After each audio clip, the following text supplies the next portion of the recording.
ఏం చేశాడు? పరధ్యానంగా ఉన్నాడు. ఎందుకంటే టీ జంక్షన్ వైజంక్షన్ అని చెప్పి తెలిసి కూడా పరధ్యానంగా ఉన్నాడు. మామూలు రోడ్లో ఉండేటప్పుడు కొద్దిగా అడ్డుకుంటుంది కానీ వైజంక్షన్ వస్తుంది. ఎందుకంటే అమ్మాయి కూడా లోకల్ అబ్బాయి కదా, లోకల్లో రోజు తిరిగేవాడే.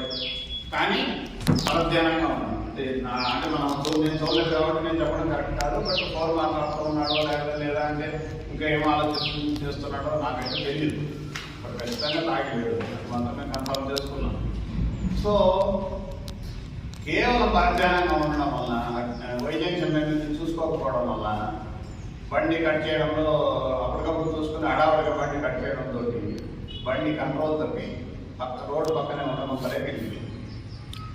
చూశారు కదా ఎంత సీన్ జరిగింది. అసలు ఎంతమంది వాళ్ళు, ఎన్ని ప్రశ్నలు, ఎన్ని వీడియోలు, ఎన్ని దానిలో వచ్చింది, ఏమిటి మా మీద ఎంత ఒత్తిడి. నేను యాక్చువల్గా ఏదో వేరే ఫంక్షన్లో ఉన్నాను. నేను పోయిన ఉంటుంది నాకు ఏం పనిచేది కోర్టు లాస్ట్లో ఇన్స్పెక్షన్ చేసి దాని మీద ఏదో జరిగింది అని దాని మీద ఎంక్వైరీ చేసి లాస్ట్లో మా విచారణలో తెలియదు ఏమంటే డ్రైవర్ బాధ్యత. సరే డ్రైవర్ బాధ్యుడైనా కానీ కూడా అనుకోండి, కానీ డ్రైవర్ బాధ్యుడైనా యజమానిపైన చర్య తీసుకుంటాము, డ్రైవర్ పైన చర్య తీసుకుంటాము.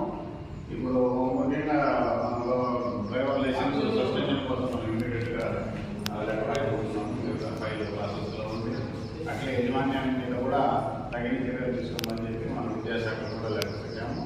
అదే రోజు జరిగిన రోజే ఆల్రెడీ ఎస్పీ గారికి రిపోర్ట్ పెట్టడం జరిగింది. ఎందుకంటే ఎస్పీ గారు చాలా పర్సనల్గా నాకు ఫోన్ చేసినాడు. ఇన్స్పెక్టర్ గారు ఏమైంది నాకు ఇమీడియట్ రిపోర్ట్ కావాలంటే నేను హడావుడిగా అనంతపురం ఏదో ఫంక్షన్లో ఉండాలని వచ్చి ఇక్కడ అటెండ్ అయ్యి నేను అంత ఎంక్వైరీ చేసి కంప్లీట్ చేయాల్సి వస్తుంది. సో జిల్లా అధికారైన ఎస్పీ గారి మీద మన మీద ఎంత ఒత్తిడి ఉంటుందో మీకు తెలుస్తుంది. దీనివల్ల ప్రభుత్వం వాళ్ళు